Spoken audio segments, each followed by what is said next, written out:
Hello, I'm Jerry Crosby, and I'm here with the Chico Steak Life Sketches webcast. And today we're excited to be talking to Madde Watts. It's good to have you here with us, Madde. We appreciate you coming in. Well, thank you. So you've had a very exciting life with lots of interesting twists and turns and unexpected adventures. Yes, my life has totally been an adventure. And that's a good thing. Oh, yeah. I think that's fun. Yeah. Can you tell us a little bit about where you started your life, where you grew up, and a teeny bit about your childhood? Sure. I grew up in Paradise, actually born in Chico. I have a twin sister that we are connected at the hip, even though we don't even look like sisters, but we are the same in mind and spirit. And so I graduated from Paradise High. I went a semester to Butte College at the time in Durham, and then I got married. Well, that was awfully fast. Can you tell us a little bit about the courtship and your husband and what brought about that quick marriage? Well, I met Rob. A lot of people probably know him as Robbie Watts back then. And we went to the Institute, and that's how I met him, through Institute. Actually, I met him I didn't actually meet him. I saw him a year before when they used to have the Golden Green Ball for seniors that were graduating. And he was doing, they were doing a dance thing, and he was dancing with his cousin. And I looked at my twin sister and said, "Oh, I like him." And then we met through the Institute a year later and dated, and we just had a lot in common. Oh, that's good. And did your twin approve? Yes, she did. Yeah, I had to have her stamp of approval. I was going to say, now, because having a twin, you have to have her stamp of approval. Well, yeah, in our childhood, we always planned on dating to, finding someone together, having the big double wedding, and right. That didn't work. And I hadn't thought about that. Was it hard to move away from your twin? Yes, it was, because right after we got married, we moved 1,150 miles from Chico to a little place called Clearwater, Canada. Yeah, so Yeah. What a shift. What was that like for you? It was a shift, for sure. My dad always said that I was born 100 years too late, so maybe I had the more pioneer spirit, because when we pulled into the ranch house, it was 550 acres, the grass was growing up past the windows. When you walked in, there was a hand pump in the kitchen sink. I think it was a kitchen sink. The one bedroom went down a foot in the corner, and there was a two-holer in the backyard. Oh, how fun. Yeah. Oh, yeah. So if you had a sink and you had the outhouse, how'd you shower? Carefully. Yeah, you had to be very careful where you showered.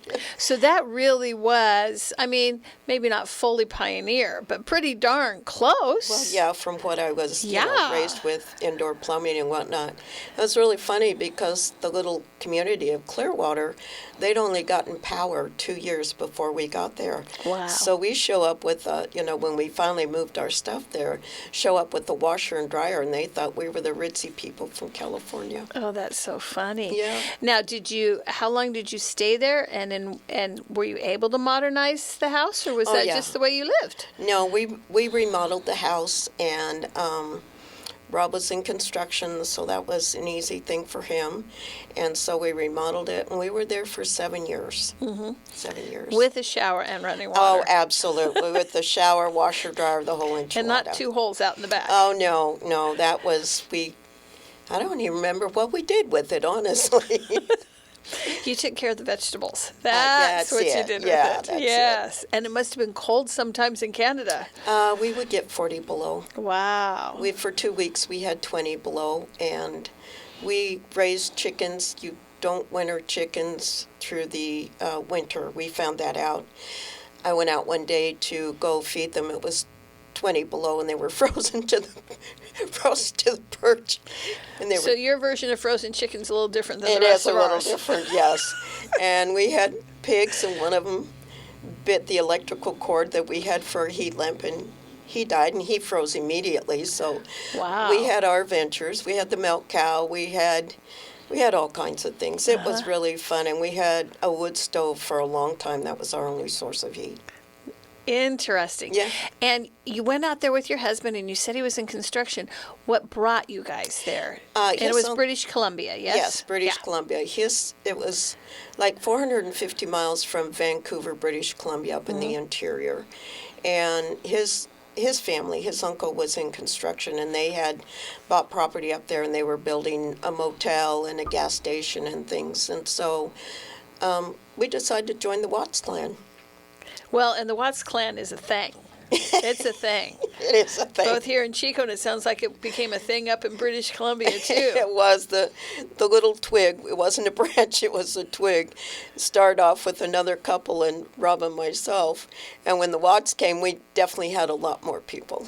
Very nice. Yeah. And you started your family there, too, right? We right? did. My oldest daughter was born there, and our other 2 children were born there. Oh, very nice. Out and of the 4.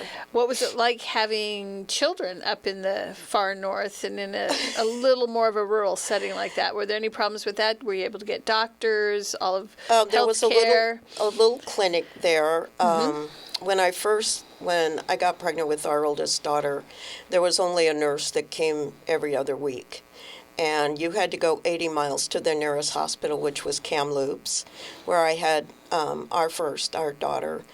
And then our third son was the third and fourth were born in the little community hospital. It was a 10-bed hospital, but he should have been a C-section. We almost lost him, but it was in the middle of winter, and there was no way. So, wow, that's scary. It's a miracle. Miracles are a good thing, aren't they? Yes, it is. They really are. And we got the best son. Oh, well, there you go, of course. I know, and my oldest son will say, I'm the golden one, not him, but they get it. Now, after the construction shut down up in British Columbia, you got to rejoin your sister, correct? Yeah, we moved to, my twin had moved to Everett, Washington area, and so we moved down there. Rob got into plumbing there, and we were there for 8 years. Very, very nice. What was life like in Everett for you? It was wonderful. It was really nice. The kids loved it there, and that's when my husband and I decided to become part of the community and volunteer services, and so we joined the fire department. Now, what year would this have been?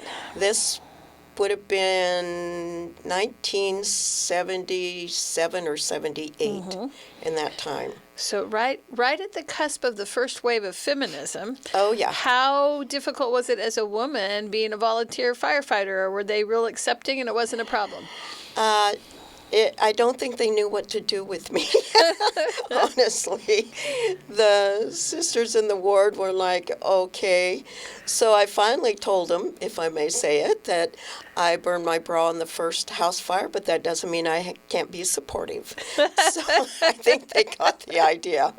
So I was, very involved in the church and very involved in the fire service. And the firemen had no problem accepting you as a woman? No. They were really very kind about it. They were very gracious. I was leaning more towards the medical, but we had to learn firefighting as well, but I always lean more to the medical side of it. Very interesting.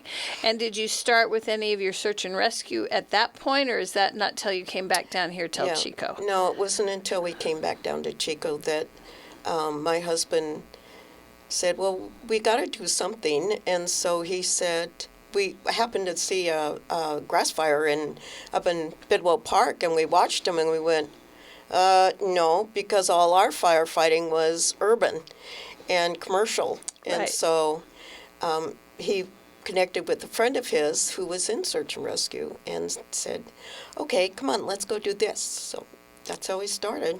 Okay, and so this is 8 years after Everett. What brought you guys back to Chico?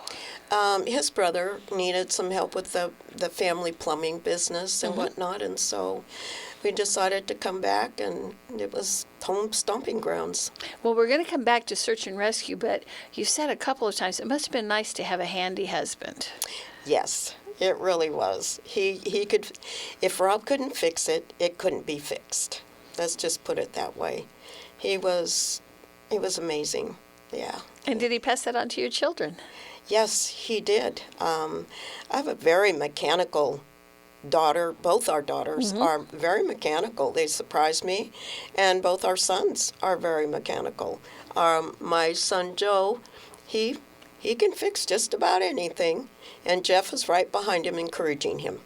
I envy that. I think that's a wonderful trait to have. That's really, really great. It is. And they can build their own things. So you come back to Chico. Your husband's helping in the plumbing business, and you guys get involved in fire and search and rescue. How does all that start? Well, we actually got just in the search and rescue side of things. Oh, okay. Yeah.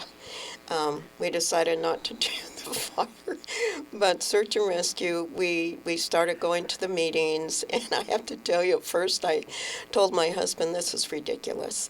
I didn't want to join. And so he told me, he says, well, why don't you get a dog and, train a dog for search and rescue work? That's all I needed.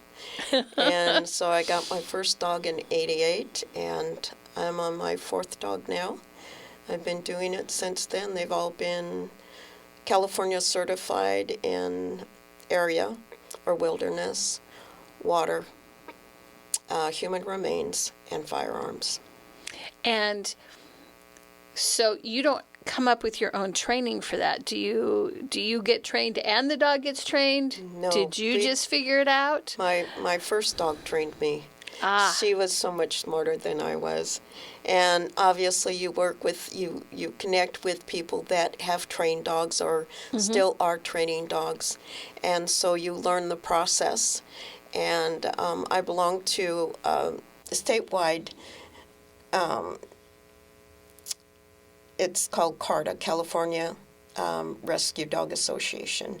And it covers all of California, and they're all volunteers. And it's just about search and rescue dogs. And that's where I initially got my training. And then I just kept training. And you sponsor people and help them train their dogs. You train the handler to train the dog is what it is. So are there any particular stories that stand out to your mind from your search and rescue? Was your first one a little heart-pounding, or? I think the hardest one, I'll tell you a funny one first. Okay. How's that? My first dog, and we were doing area certification, 160 acres, multiple different terrains. You have 1 to 2 people, you don't know how many, and you have 4 hours to cover it in. And my evaluators were 2 people that are very, very knowledgeable. And of course, I've got the jitters, and I send my dog off. I've got my pack on and everything. I go 50 feet, trip on a root, and do a face plant. Oh, no. Total face plant. And I'm just kind of laying there going, they're going to fail me. They're going to fail me. And so I'm getting myself up, brushing myself off, and the only thing I could come up with was, well, was it a 10? And it was fun from then on. All right. The hardest one was a 6-year-old that had gone missing, and we spent 6 days looking for him, and he lived close to canyons and whatnot, and we tried and tried, and we just could not find him. Every year we would go out on tips or anything that came up and look in areas that people might suggest. And his remains were located 6 years later, not too far from where he lived. Oh, that's so sad. It was sad, and there's all kinds of, you wonder what happened. And to date, I don't believe they actually have the case solved. What actually happened. So I would think that one of the hard things about search and rescue is it's not like a Hallmark movie. No. I suspect most of them would not be successful. Would that be a correct assumption on my part, in the sense that often people are not found alive? That is true. Often they're not, simply because you are dealing with things that you can't control. Right. Weather, terrain, everything. My first dog also did find a young man who wandered off, and she found him down in the canyon, alive. And that's great. Oh, yeah. So there are good stories. I think, the purpose mainly is to bring them home. Right. no matter what. And so there are times when we just, search and rescue agencies work so hard. And, so many of them are volunteers. So we were saying that search and rescue has got to be a little bit hard on the heart. But you were talking about bringing closure to people, no matter the circumstance. Yeah. How do you deal with the tragedy of being part of search and rescue, and how do you maintain your hope and faith and All of that? yeah? I'll tell you what, it is hard. It is difficult, and there are those that really hit you hard. But I can tell you that having an understanding of the gospel, and, it's like when my husband passed, I was there when he was passing, but I knew I was okay. I knew he was okay. I know where he is. And so many times I have seen that look on parents, SIDS, babies, and the parents, and you can tell if they don't have that faith or they don't have that understanding. And so knowing that the gospel and knowing where they are, it is a comfort. It's sad. Of course it's sad. But if you can bring them home for their families, for their loved ones, that's very important. Yeah, I would think so. Yep. Yep. People need to have that human touch. They do. They And need to feeling, have that yes. closure. Now, being search and rescue helped you in another respect, too. You were in Chico, and then your mother got sick, or was it your father first, and you moved up to Paradise? Yeah, my mother passed away in the big house on the property. We were in the smaller one. And so when she passed away, he was 96. Your dad. My dad. And he stopped driving at 95. I mean, he could get around, but he was so lonely. So we moved up there, and it was just a real special time with my dad. He passed away in his favorite chair with his favorite little dog at 98. Oh, that's actually kind of sweet, isn't it? It is. It was sweet. He just like he went to sleep. Yep. But that puts you smack dab up in the middle of Paradise. Yeah. And you've already expressed that you love animals. Oh, yes. And that despite the fact that you froze your chickens. Yes. So up in Paradise, how many animals did you have up there? Mainly the dog, cat, and I have a horse, a Mustang that I've trained. And so here you are with your cat, your dog, your horse, and it's early morning and the Paradise Fire's coming. Yeah. How did you manage a horse and animals through all of that? Well, I happened to be up at my daughter's, which is Upper Magalia, and we both had horses boarded in Magalia. My horse was up there also. So we just loaded stuff up and went over there, and we could hear the fire, we could hear propane tanks going off. We watched the wind, because if that wind changed, it would be over with for us as well. And so we loaded up 12 horses. One of them did not want to load up. We had everything from the ghetto truck to the brand new truck pulling horse trailers. And Yeah. oh yeah, and then we had 8 dogs that was some of them ours and some of them, other family there. And 4 goats were in the front of our our tack room in our trailer, and a parakeet. And we headed up Skyway and ended up at Butte Meadows. So that's a lot of saving of animals. I note that there were no chickens. No chickens. No chickens. No. So goats, dogs, cats, horses. And you talked about the one horse that would not load. No. So what did you have to do? Well, when they don't load, the best thing to do is open the gates, make sure there's water, throw them some hay, and let them go. They have an instinct to know what to do. And so they're better off instead of in a confined, than being freedom. confined in a cage where maybe they get killed. Yeah, exactly. So you head up to Butte, and you're there overnight, and you're safe because you went north. You didn't come down the Skyway. Right. You went up above the fire. Right. Only that fire did not have an up above. So what happened on day 2? On day 2, 5 o'clock in the morning, I don't even know what sheriff it was from another county, sirens blaring, telling us to get out. The fire was heading our way. And that night, the wind was like 50 miles an hour up in Butte Meadows, and it was freezing, just freezing. And so we had to load everybody up, and we headed, they wouldn't let us go to Chester, so we had to head back down 32 towards Chico, and now we're going through the backfires and all the smoke, and one of the trucks brakes got hot, so he had to pull over. My grandson, he came the back way, and so he had a smaller truck pulling the biggest trailer, but we made it to Chico, and my daughter-in-law found a place for us north of town, 40 acres, that we were able to put our horses on, all of them in there. And then everybody, we had the one family stayed there. They had a travel trailer, and then fortunately all my children live in Chico except my one daughter, and so there were 12 of us from different families staying at my youngest daughter's place for 2 weeks. Wow. Yeah. It's an adventure. So many adventures, but you lost everything. Yes, I did. And again, here you are, a search and rescue person who's able to hold on to your faith and your hope, and clearly a great sense of humor. You have to have humor. Yeah. So how did you manage that through the Paradise Fire?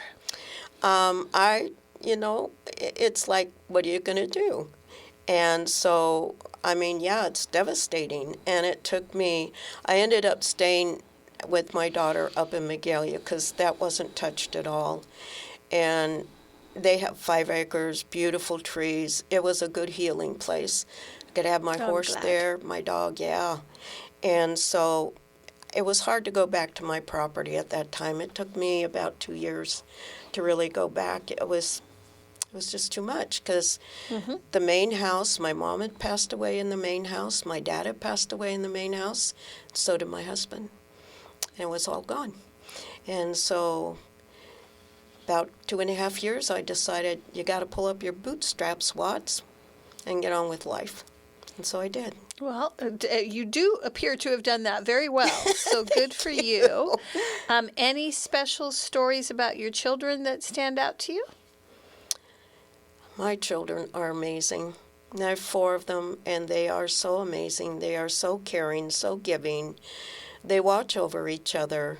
They help each other when there's any problems. And I have 12 grandchildren, and they've taught all their children those same principles.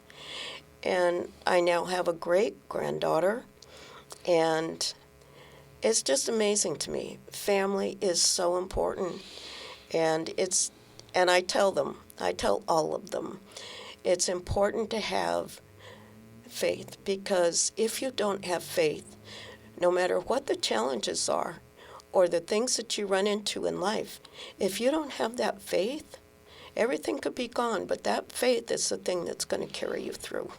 Amen. And I typically ask people, if you have one last message to leave for our viewers, what would it be? But it sounds like maybe you already did that. Is there anything else you'd like to add? Have a sense of humor. Yes, absolutely. Yep. And clearly you do. Thank you so much for coming in, Madde, and for talking to us. We really appreciate it. Well, thank you for the invite.